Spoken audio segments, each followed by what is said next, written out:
In the morning sun where the flowers bloom, colors blurs like a painter's dream come true. Roses red and violets blue, every petal whispers something new. From tiny seeds to trees so grand, every leaf and bird, it's all at hand. Hello, hello plant, welcome to the show, where every flower tells a story. Watch them grow.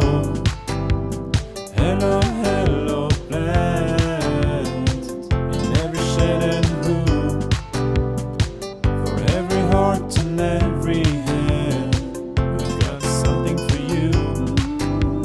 Indoor greens and outdoor scenes, design your space, let your garden dreams glide. Personal touch with our garden design, free sessions to blend within your budget line.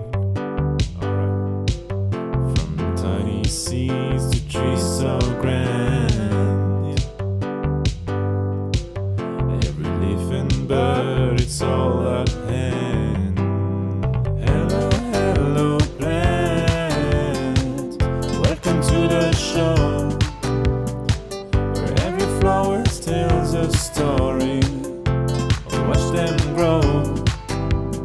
Hello, hello plant, in every shade and hue, for every heart and every hand, we've got something for you. Now everybody, let's say hello, hello,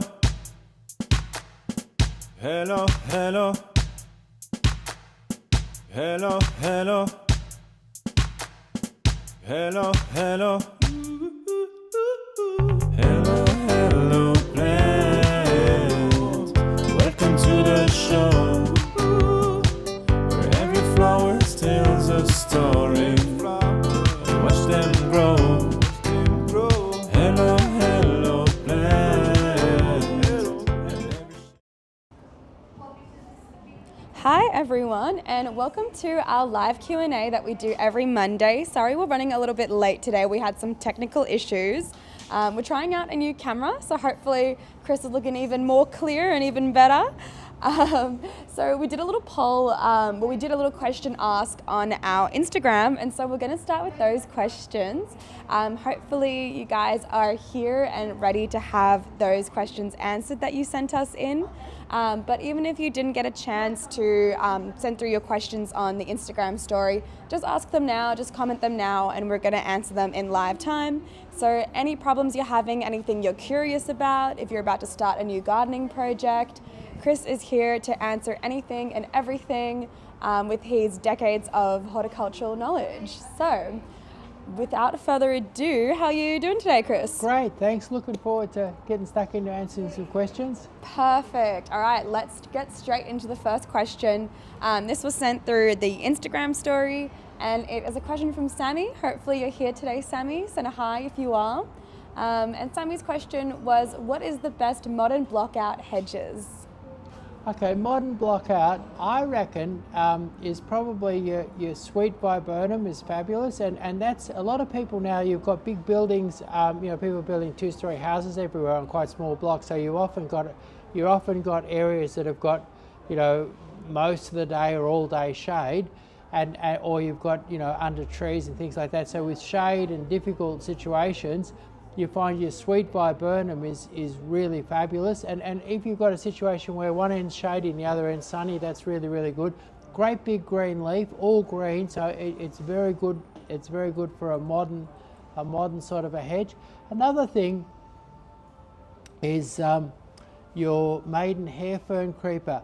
Like if you've got an ugly old wire fence, or you can put up a bit of wire, you can make the most fabulous hedge that's really, really narrow. Like you put up a wire fence and have a hedge that's only this fat, but 2 or 3 meters tall, really, really narrow and highly secure. Like if you get wire mesh and then you grow the maiden hair fern creeper on it, you get a really thick mat of green, and no one can get through it. So that's something.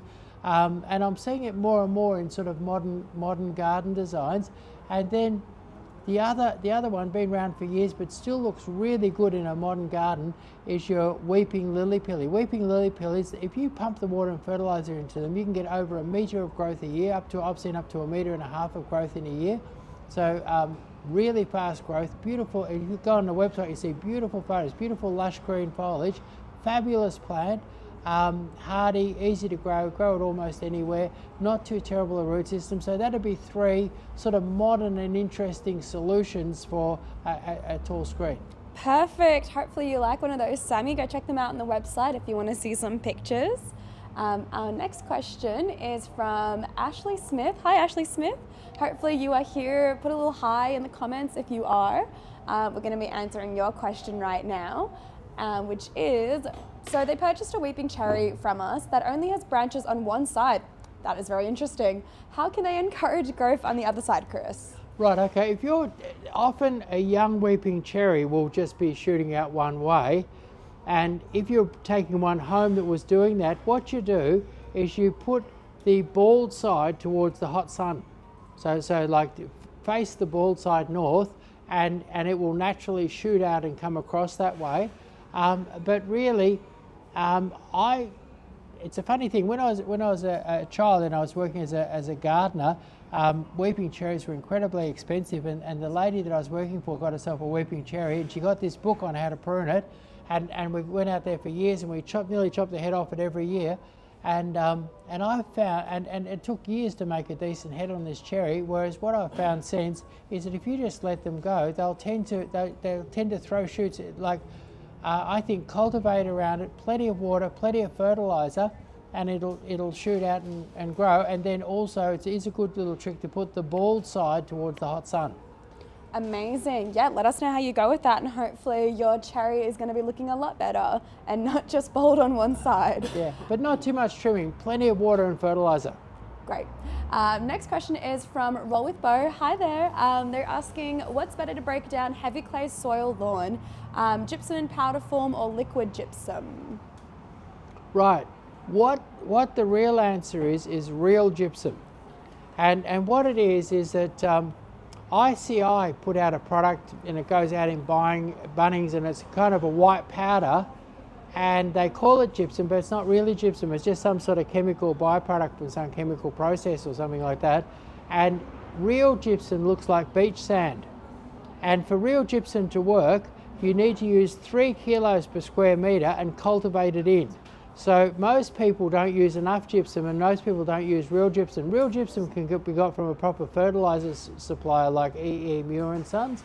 So a proper fertiliser supplier, real gypsum looks like beach sand. It's not white dust. It's a sort of looks like when you get it, you think you've been ripped off. It just looks like yellow beach sand.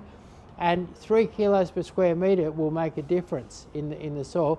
But I think to quickly, like if you use potting mix, if you mix potting mix through it, if you use compost, real mushroom mulch, a combination of real of the real stuff plus compost mixed through it is the real way to break it up. Amazing. Now there is a comment here from Levi's Now Hugh. I'm not too sure what you're asking. If you maybe want to provide a little bit more clarification, they're asking about alkaline mucus-free diet. Does that sound like ring any bells for you, Chris? I think that's something. I was reading that Elon Musk, or no, it wasn't Elon Musk, it was something else, but some other famous person was doing that. I've heard about that, but it's not got much to do with gardening. I reckon you've got to speak to a dietitian about that. Okay, no worries. On to the next question from Mahesh, asking, do the double grafted fruiting trees give good results, like some pears, Nashi and William, which are cross-pollinators, combination and double grafted? Right, okay. It's hard to get. The problem with the double grafts is they tend to be expensive, they tend to be hard to get, and very often they don't have the combo on them, the two that you want in particular. And so how you can get around that is that if you pick out the combo of cross-pollination and the two that you want, and just get single grafts and plant them back to back, you get the same effect as a double graft, possibly even a better tree than a double graft, and you prune them. And what you'll find with either a double graft or a back-to-back planting of a single graft, so back-to-back, what you've got to do is balance them. What you'll find is, say you did a Granny Smith and a Johnny, you'll find that one year the Granny Smith will try and overcome the Jonathan and swamp it out, and the next year the Jonathan will try and overcome the Granny. So you have to be sort of pruning them each year to balance them in size so that one doesn't overtake the other.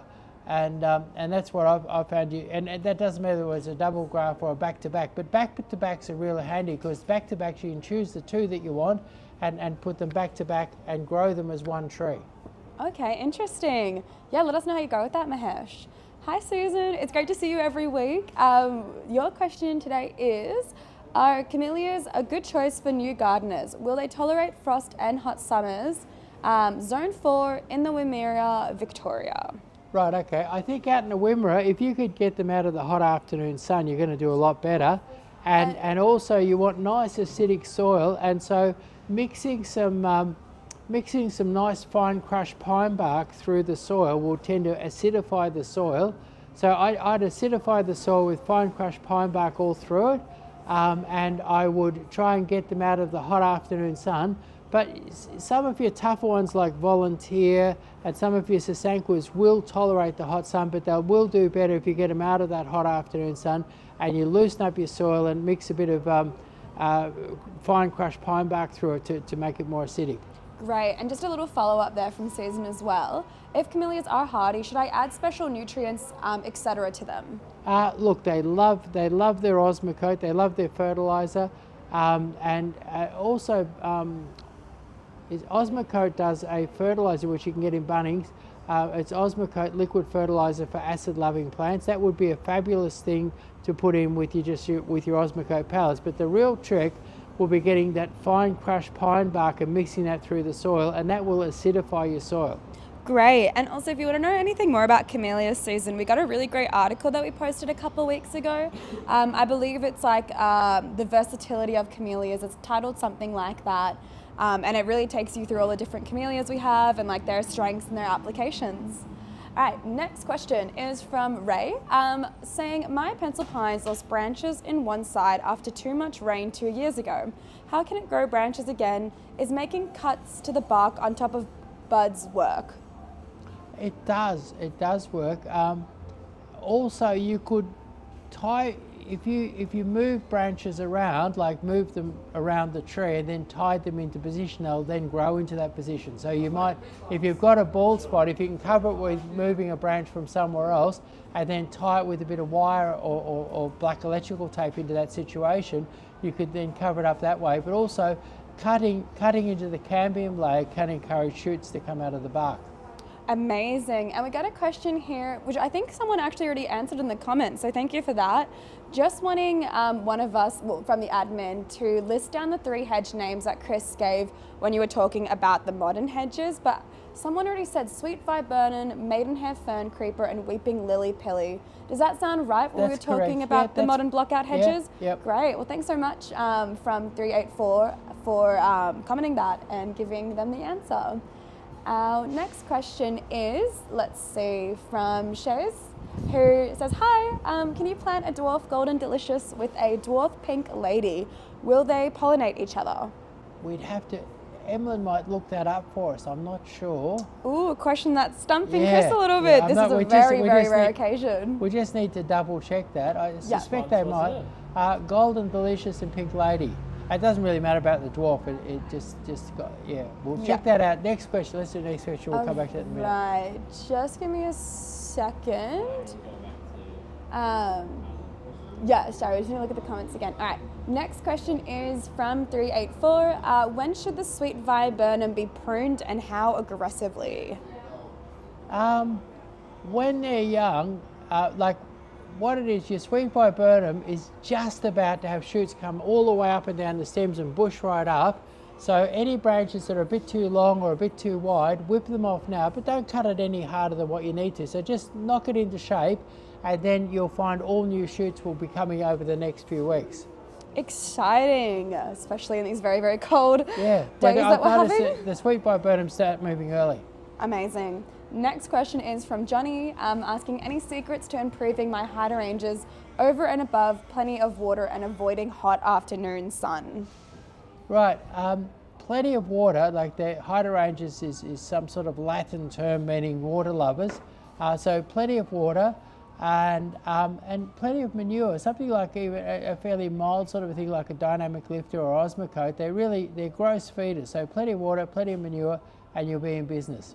Great. We're going to circle back to the question we had before about the cross-pollinating and the apples. So here is the answer up here, Chris, on screen, if you just want to look up. So only a fair to average pollinator.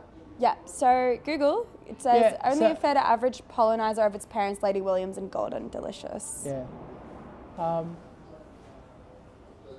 Yeah, so basically, yes, you can, but it's a fairly average pollinator. But for the home garden, I reckon that'll be fine. Okay, So perfect. it is definitely a pollinator, but it wouldn't be the orchardist's choice. Okay, hope that answers that for you, Shez. And next question is from Ray. Is there any time frames to have real... Sorry, I'm laughing because I'm also very curious about this question. We've been chatting about it in office because I would love a dwarf avocado. Is there any time frame, Chris, to have real dwarf avocados available in the market? I know many people are looking for real dwarf avocados, me included, but it's not really available yet. I haven't seen any, but what we should do is we'll have a look, and next Monday I'll find out where science is at in relation to the dwarf avocado. Perfect. So stay tuned for next Monday, Ray, and we will try and find an answer because what a wonder that will be. Okay, let's see. What other questions do we have? All right, we did get another one on our Instagram story, which we're going to answer from Planting on the Plateau. So if you want to say hi, if you're here today, and we can answer that question for you. They were asking for tall eucalyptus needed as a windbreak, but not blocking too much sun. Is pollarding a good idea? It's an excellent idea. And what gets pollarded a lot in Victoria is your bushy sugar gum. And they use what they chop off. They use it for firewood and for fence posts. Great. And you chop them off and get new shoots to come on them. So yeah, it's a great idea. And the first part of the question was what was the first part of the question? I'm saying tall eucalyptus needed as a windbreak, but not blocking too much sun. Right. Okay. I reckon that your Yuki dwarf is fabulous. It's a little bit see-through. A lot of gum trees end up with like an enormous trunk with no foliage on it, and your Yuki dwarf tends to stay foliage down low, so it makes a really good windbreak. It's a very pretty tree, and it will let a bit of, it's a bit open and will let a bit of light through. Perfect. If anyone else has any questions, do just comment them below and we'll answer them live right here, right now. So let's see. Our next question is from Jean, asking what are the best plants for beginners to start with in their garden? Interesting question. I reckon that success leads to confidence, which leads to more success. And so if you, and I mean, that doesn't just work in gardening, that works in anything. So what you want to do is get plants that are like guaranteed to grow, guaranteed to be successful.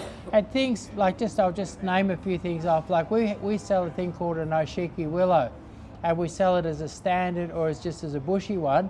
And in springtime, it's a beautiful show of white and pink foliage, absolutely fabulous. It's the easiest thing in the world to grow. You can grow it in your sleep. And so you plant either a standard or bushy one of those, and you will have a little bit of water and keep the grass and weeds away, and you'll have success.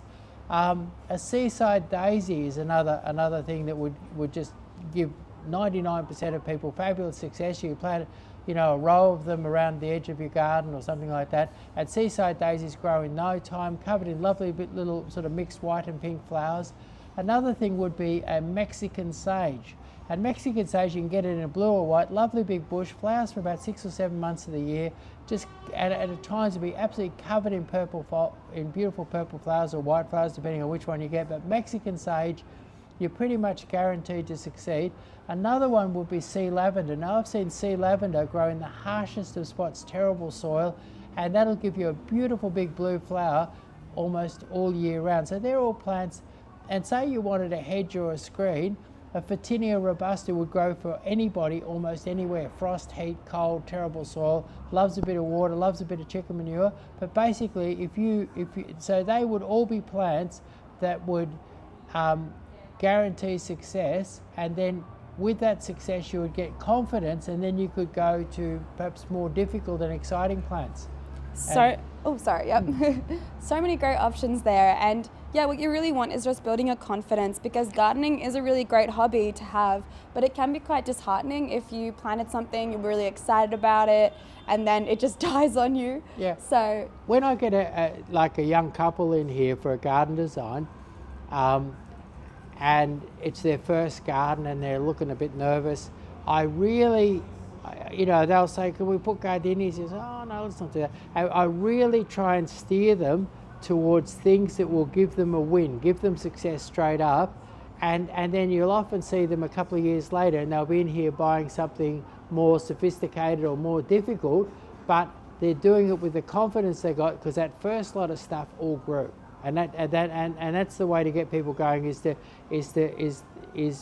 I like to pick out those people who really just starting out and haven't done a garden before, and give them things that absolutely guaranteed to succeed. sounds like the perfect mentality for life, really. All right, let's move on to the next question from Susan. Can you just leave weeds in your garden beds and control them by planting competing plants to overtake them? I can't get rid of them, I have tried. What kind of plant / ground cover would do this? Right, okay. All ground covers require that so what I always tell customers, like some of the best ground covers for blocking out weeds would be something like your Myoporum ground cover. One of the best ones is your Urena ground cover. Prostrate rosemary is excellent. Cousin It is fabulous. So they're all things that will blanket the ground. Now, the thing is that if you have a wilderness of weeds, the weeds will grow faster than the ground covers, and the ground covers won't ever cover the ground. So this would be a very normal thing for me to do, is I would suggest to somebody that they've got a messy area, I would suggest that they spray it with Roundup and leave it for 48 hours, then chop out all the weeds. And what that does is that kills the whole perennial. So if you've got a perennial weed there, after 48 hours it's dead, even if it doesn't look dead. And because sometimes if you're chopping out live green weeds, you'll leave a bit behind and those bits will grow. And if you leave a couple of bits behind, you get a couple of weeds instead of having one. So I like to round up first, then cultivate the soil. Then what I'll do is I'll plant my ground covers, and I'll go for the really hardy, ferocious things like Cousin It, like prostrate rosemary, like Urena, Myoporum. I'll put those things in, and then what I'll do is every 2 weeks, whilst you're establishing those plants, you can go through, and weeds only get this big in 2 weeks, and you can get a sharp knife or a hoe and just go and sort of tease the roots, just chop them off like that, let them fall over, don't even clean them up, let the sun and the wind clean them up. And if you do that whilst your ground cover is spreading, you'll find that once it spreads, there'll be very, very few weeds. So the thing is, spray, cultivate, keep it clean till you've got cover, and then you've got years and years of with all the ones I've suggested, they're all ones that would last you for years and years. So then you've got years and years of work-free, weed-free ground. Or the other thing that you could do is you could use weed mat and your ground covers with weed mat and a bit of mulch. But the problem there is, like, I did a garden design for a chap, and he put down weed mat and he thought that it was a cure-all, and he then didn't weed for a whole year, and over the top of the weed mat he now has a really generous crop of weeds. And so even with so weed mat is not perfect. Weeds will still grow. What weed mat does is it reduces the number of weeds, but you still have to get rid of that odd weed before your ground covers cover. So weed mat's not quite all it's cracked up to be. You still, and he thought that he could put down some weed mat and do nothing for a year, but instead he got a terrible mess. Yikes. Well, good luck, Susan. Hopefully this works and that you don't have to worry about those weeds anymore. Our next question is from Alina, asking for the best plants for very cold climate that doesn't need much watering and is a modern kind of style plant. Whoa, gee, that's in a cold climate. Cold climate, not a lot of water, and modern. Okay, so super duper, I've mentioned it already today. Cousin It, very low water requirement, very, very frost hardy. And then, this sounds funny because Cousin It, and then the other, this is all fairy tale plants, Miss Muffet. Miss Muffet is a beautiful Pitosarum. It comes from Japan, take frost, doesn't need a lot of moisture or anything like that, needs a little bit to keep it going, but it'll form a beautiful round green mound like that. But also looking, so and Cousin It and Miss Muffet will make a beautiful sort of modern stylish garden. Another one that sort of falls into that vein and perhaps a little bit tougher than the Miss Muffet is your Oriental Pearl, which is an Indian hawthorn, and it goes into a round ball. Looks like you've clipped a beautiful round ball.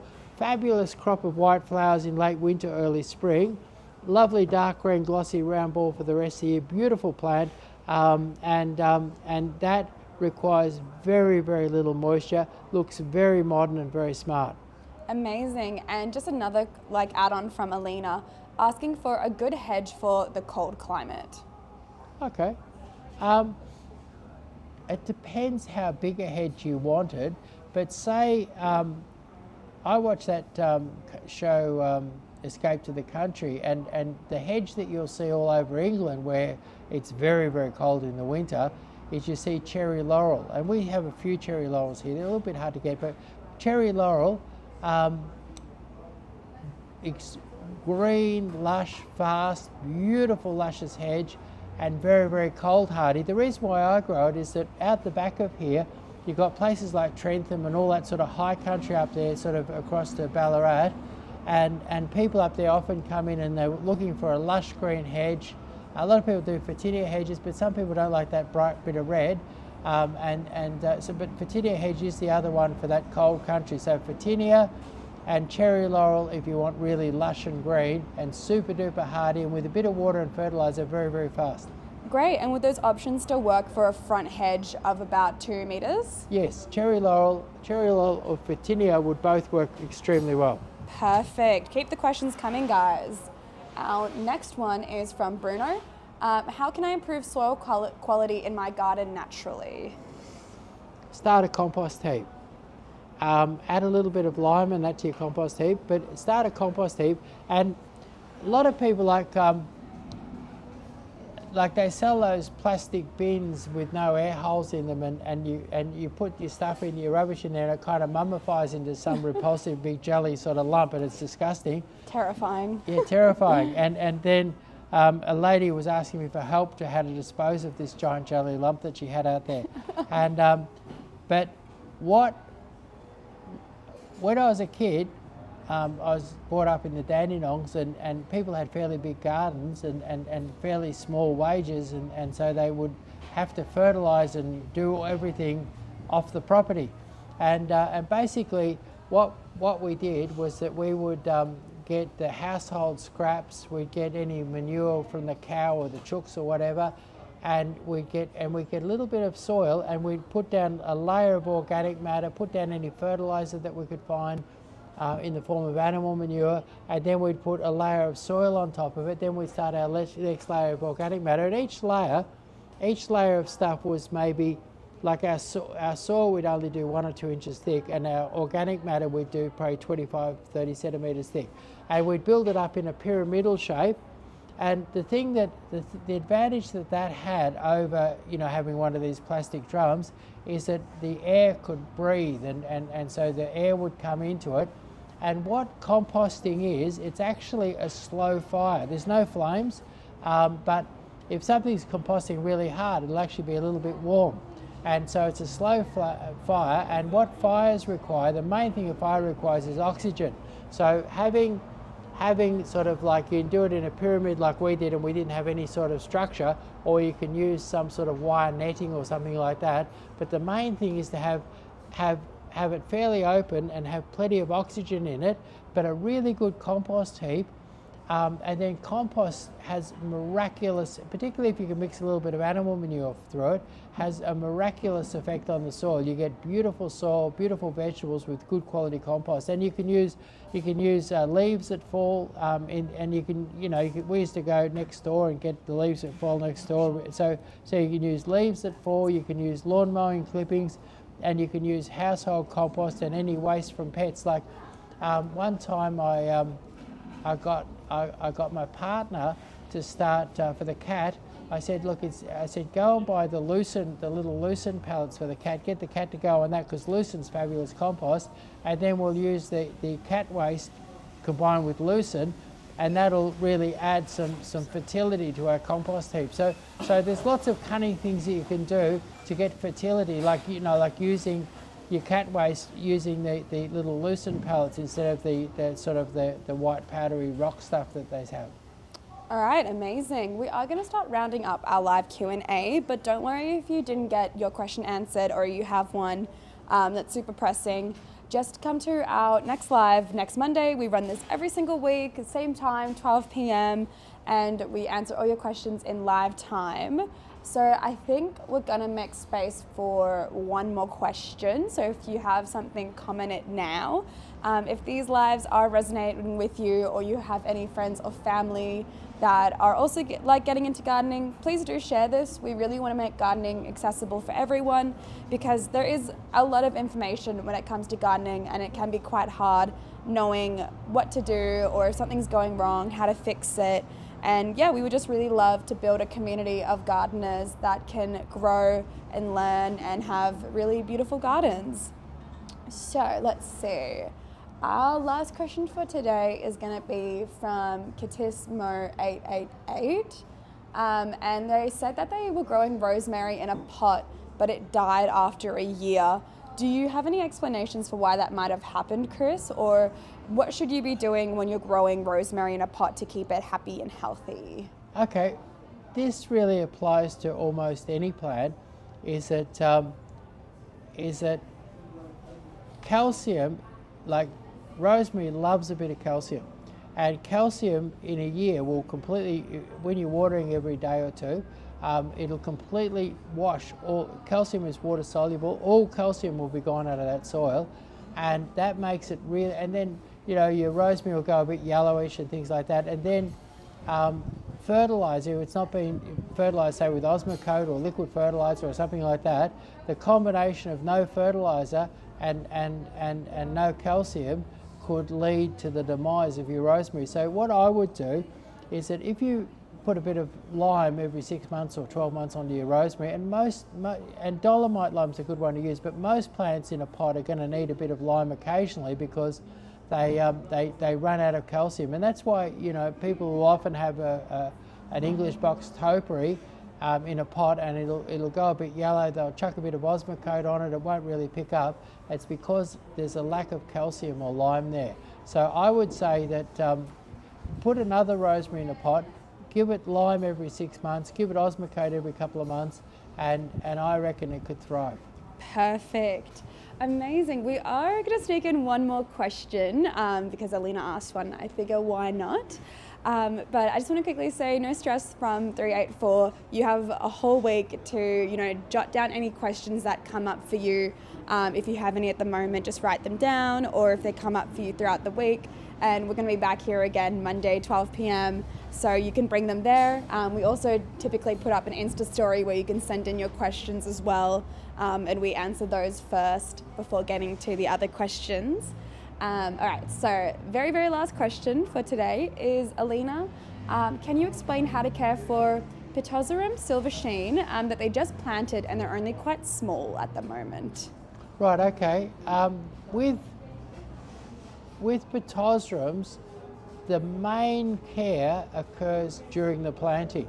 A lot of people love to tease the roots on plants, or chop at the roots, or say, oh, this is root bound, and do this or do that to it. Pitosarums hate any sort of disturbance. So and also they hate wet feet. So Pitosarums hate root disturbance, they hate wet feet.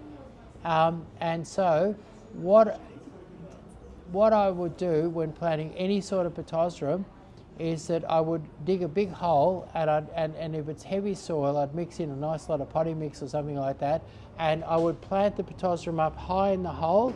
I would water the potassium prior to planting, and I would put it high in the hole, and then bring the other soil up, even mound it up a little bit so that there's lots of loose soil.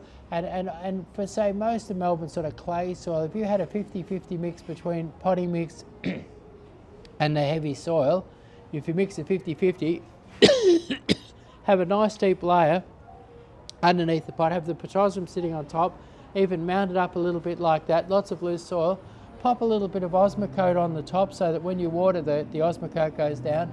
Keep it well watered, but have it well watered but well drained, because that's what the loose soil underneath is all for, and with minimal disturbance, and you should do really, really well. And sometimes when you get a potassium, they can be a bit tall and floppy in the pot, and I wouldn't use a wooden stake. What I'd do is I'd use a bamboo stake so they can pass through the root system with minimal disturbance, and maybe a little bit of black electrical tape just to hold it up nice and straight, so if it's a big tall potassium, it's not too floppy. So a bamboo stake doesn't disturb the roots too much. Don't tease, don't chop, don't pull, don't bang at the roots, and pop it in with beautiful loose soil all around and have beautiful drainage. Great. Well, good luck, Alina, with your silver sheen. Ashley Smith, we did answer your question at the start of the live, but don't worry, we'll send you a response on Instagram because you were one of our Instagram story questions. So sorry if we answered that and you weren't here, but don't worry, we'll answer that for you again on the Insta story questions. So just keep an eye out for that. Thank you everyone for all of the engagement. We got so many questions today, so sorry if there were any questions that we didn't get to. We will be doing this again, of course, next Monday, 12 p.m. on so many platforms. So whatever platform you're on right now, we're going to be on there again next week. And we hope you all have a lovely rest of your Monday. Enjoy your gardening. Thank you. Woo!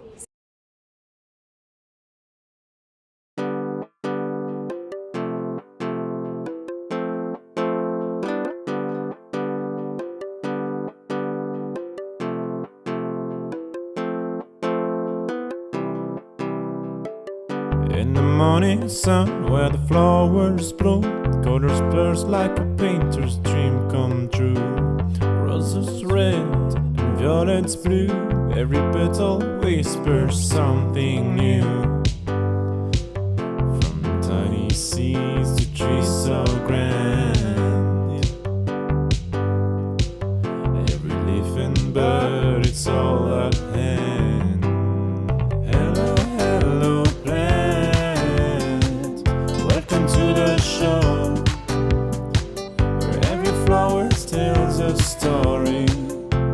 Watch them grow. Hello, hello plant, in every shade and hue, for every heart and every hand, we've got something for you. Indoor greens and outdoor scenes, design your space, let your garden dreams glide. Personal touch with our garden design, free sessions to blend within your budget line. From tiny seeds to trees so grand, every leaf and bird, it's all at hand. Hello, hello plant, welcome to the show, where every flower tells a story. Watch them grow.